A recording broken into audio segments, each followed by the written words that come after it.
السلام. السلام علیکم. وعلیکم السلام. څه نوم دی وروره؟ سید اکبر. د کوم ځای سید اکبر وایي؟ ډیخان ضلع ډیخان تحصیل پاړپور. او د کلي څه نوم دی؟ کلی کړي پیرا صاحب. څه کېدل دا؟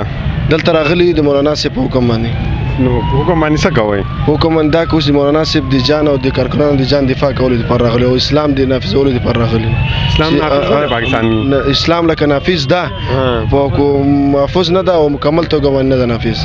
قرآن او د حدیث کې مونږ وایو نبی علیه السلام په هغه اخري د خطبه کې ویل چې لکه اسلام ما تاسو ته راورساوه او دا بالکل مکمل دین دی. مکمل دین ده لیکن چې اوس دا دین خورولو ول او دین پلاو کولو ول د علماو کار ده.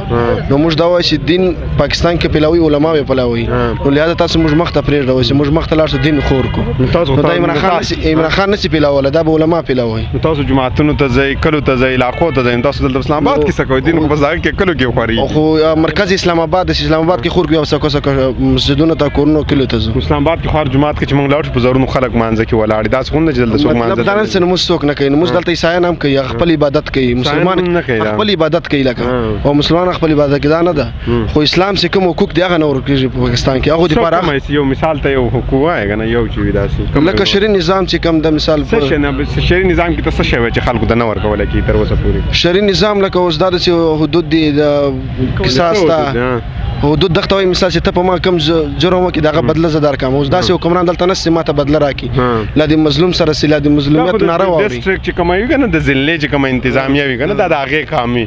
ډي سي اے سي د هغې په انډر کې وي. بیا د هغې نه لاندې پولیس وي د پولیسو نه بعد کې عدالت او دا خو د هغو کار ده خو د وزیر اعظم کار خو نه دی. په ضلع کې څه کوي په مرکز کې نصر په ضلع کې موږ شان وغواړي چې مرکز کې وي دا حکم وکړي بیا په ضلع ته ځي.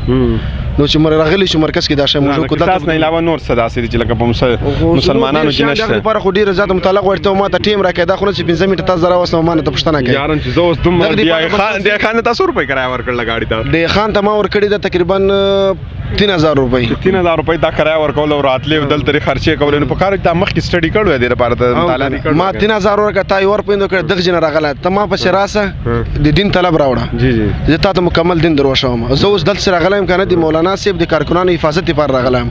دین لپاره موږ مدرسې څه پیغام ورکوي پښتنو دا پیغام ورکوم چې اسلام سره علماو سره مینه محبت وساتئ او د اسلام حفاظت لپاره میدانونو ته راووځئ. زه مهرباني مهرباني.